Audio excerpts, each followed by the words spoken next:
നമുക്ക് സിനോജിലേക്ക് കൂടി ഒന്ന് പോകണം. സിനോജ്, ഇപ്പോൾ CPM പറയുന്നത് ഇത്തരത്തിൽ വോട്ടുകോഴ വാങ്ങി അല്ലെങ്കിൽ വോട്ടുകോഴ കൊടുത്ത് ഏതെങ്കിലും മുനിസിപ്പാലിറ്റിയോ ബ്ലോക്ക് പഞ്ചായത്തോ ഒന്നും പിടിക്കേണ്ട ആവശ്യം CPM-നില്ല എന്നാണ് ഇപ്പോൾ പറഞ്ഞിരിക്കുന്നത്.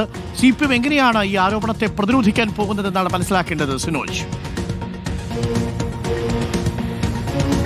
അരുകുമാർ, അതായത് തദ്ദേശ തെരഞ്ഞെടുപ്പിന്റെ ഫലം വന്നതിന് പിന്നാലെ തന്നെ പാർട്ടി സെക്രട്ടറി തന്നെ കാര്യങ്ങൾ വ്യക്തമാക്കിയിരുന്നു. അതായത് ജനവിധി മാനിക്കുന്നുവെന്നാണ് അന്ന് പറഞ്ഞത്. അതേ വാക്ക് തന്നെയാണ് ഇന്നും MV ഗോവിന്ദൻ പറഞ്ഞിരിക്കുന്നത്. ജനവിധി ഞങ്ങൾ മാനിക്കുന്നു, വേണമെങ്കിൽ സ്വതന്ത്രന്മാരെയൊക്കെ തന്നെ കൂട്ടുപിടിച്ചുകൊണ്ട് പല തദ്ദേശ സ്ഥാപനങ്ങളിലും ഭരണം പിടിക്കാമായിരുന്നു. അങ്ങനെ ചാക്കിട്ട് പിടിക്കാനോ അല്ലെങ്കിൽ കുതിരക്കച്ചവടം നടത്താനോ ഇടതുപക്ഷം തയ്യാറായിട്ടില്ല. പക്ഷേ UDF പല സ്ഥലത്തും അങ്ങനെ ചെയ്തിട്ടുണ്ട്. LDF കൂടി ആ ഗണത്തിലേക്ക് ഇറങ്ങിയിരുന്നെങ്കിൽ എന്തായിരിക്കും കേരളത്തിൽ സംഭവിക്കാൻ പോവുകയെന്നാണ് MV ഗോവിന്ദൻ ഇന്ന് രാവിലെ പറഞ്ഞിരിക്കുന്നത്.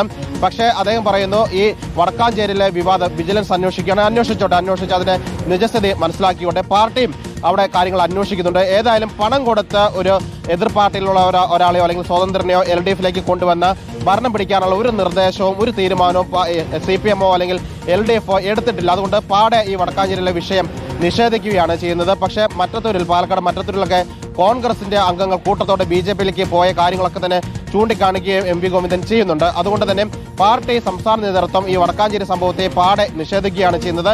വിജിലൻസ് അന്വേഷണമാണ് നടക്കുന്നത്. ജേസൺ പറഞ്ഞതുപോലെ തന്നെ വിജിലൻസ് അന്വേഷണത്തിന് സ്വാഭാവികമായിട്ടും ഇതിലൊരു പരിമിതികളുണ്ടാവും.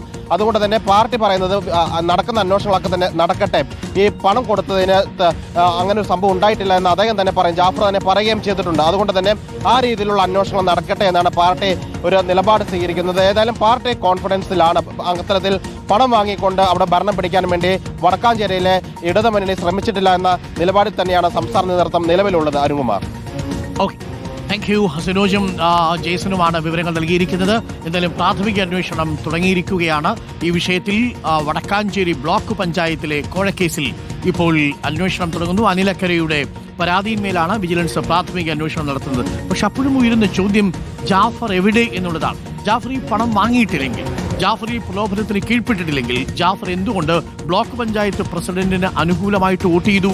എന്തുകൊണ്ട് UDF സ്വതന്ത്രനായി മത്സരിച്ച ജാഫർ വിജയിച്ചു കഴിഞ്ഞ് LDF-ലെ പ്രസിഡന്റിന് വേണ്ടി വോട്ട് ചെയ്തു? എന്തുകൊണ്ട് വൈസ് പ്രസിഡന്റിനെ തിരഞ്ഞെടുത്ത ഉച്ചയ്ക്ക് ശേഷമുള്ള തെരഞ്ഞെടുപ്പിൽ നിന്ന് വിട്ടുനിന്നു? ആ 2 സീറ്റുകളും പ്രസിഡന്റും വൈസ് പ്രസിഡന്റും എന്തുകൊണ്ട് LDF പിടിച്ചു? വടക്കഞ്ചേരിയുടെ ഒരു പ്രത്യേകത, കഴിഞ്ഞ വർഷങ്ങളിൽ 15 വർഷമായി ഇടതുപക്ഷത്തിന്റെ കോട്ടയാണ് വടക്കഞ്ചേരി ബ്ലോക്ക് പഞ്ചായത്ത്. കഴിഞ്ഞ തവണ 15-ൽ 13 വിജയിച്ചത് ഇടതുപക്ഷമാണ്. ഇക്കുറി 7 എന്ന നിലയിലായിരുന്നു. ആ 7-ൽ 1 ജാഫറായിരുന്നു UDF. ആ ജാഫറാണ് കളം മാറി കൂറുമാറി LDF-ന്റെ പ്രസിഡന്റായ നഫീസയെ വിജയിപ്പിക്കാൻ വേണ്ടി വോട്ട് ചെയ്തിരിക്കുന്നത്. അതിന് പിന്നിൽ കോഴയാണോ അതല്ല മറ്റെന്തെങ്കിലും ആണോ എന്നുള്ളതിന്റെ വിവരം പുറത്തു വരേണ്ടതുണ്ട്. അത് ജനാധിപത്യത്തെ ഒരിക്കലും പ്രോത്സാഹിപ്പിക്കുന്ന നടപടിയല്ല. അങ്ങനെ വാങ്ങിയിട്ടുണ്ടെങ്കിൽ